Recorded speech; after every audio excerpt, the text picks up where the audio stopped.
94 അന്ന് ഞാൻ കണ്ണൂരിലുണ്ടായിരുന്നു.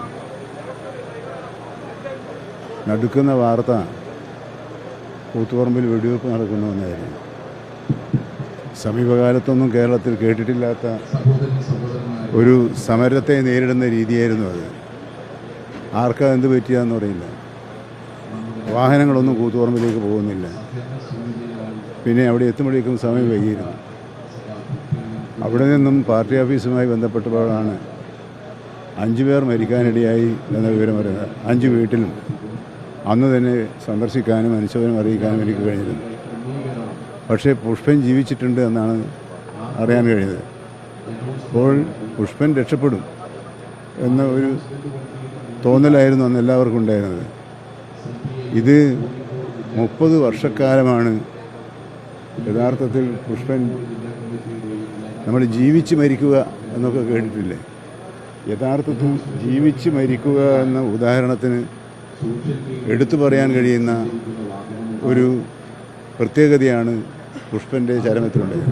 പുഷ്പൻ എല്ലാവർക്കും പ്രിയപ്പെട്ടവനായിരുന്നു. ഞാനുമായി നല്ല പരിചയമുണ്ടായിരുന്നു. കാരണം ഞാനന്ന് 80-ൽ കൂത്തുപറമ്പിൽ പെരിങ്ങളത്തെ MLA ആയി പ്രവർത്തിച്ചതുകൊണ്ട് അദ്ദേഹത്തിൻ്റെ ചൊക്ലയിലുള്ള വീടും ഒക്കെ എനിക്ക് നല്ല ബന്ധമുണ്ടായിരുന്നു. അതുകൊണ്ട് തന്നെ എനിക്ക് നേരിട്ടറിയുന്നൊരു ചെറുപ്പക്കാരൻ എന്നുള്ള നിലയിൽ പ്രത്യേകമായൊരു ഇഷ്ടവും ഒക്കെ എനിക്ക് തോന്നിയിരുന്നു. കാരണം അദ്ദേഹം പുഷ്പൻ്റെ പ്രവർത്തനം എന്ന് പറയുന്നത് ആരെയും അമ്പരിപ്പിക്കുന്ന വിധത്തിലുള്ള ചടുലമായ പ്രവർത്തന രീതിയാണ്.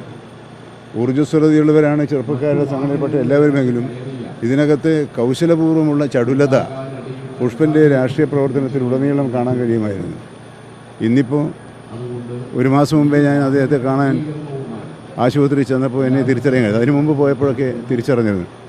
പക്ഷേ അവർ അന്ന് തന്നെ തേജസ്സറ്റ ഒരു മനുഷ്യ ശരീരമായി അതിനെ കാണാൻ കഴിഞ്ഞു.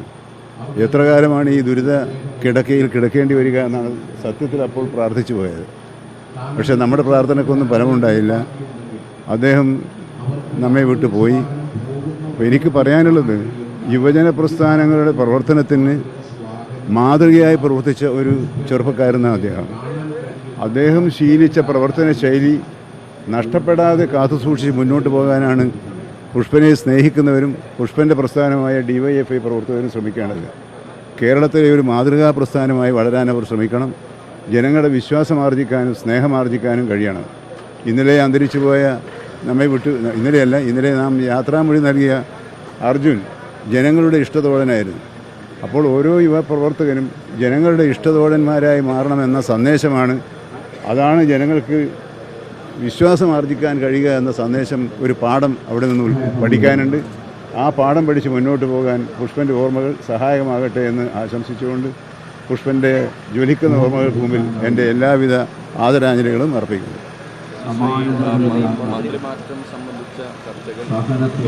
ഇപ്പോൾ വേണ്ട.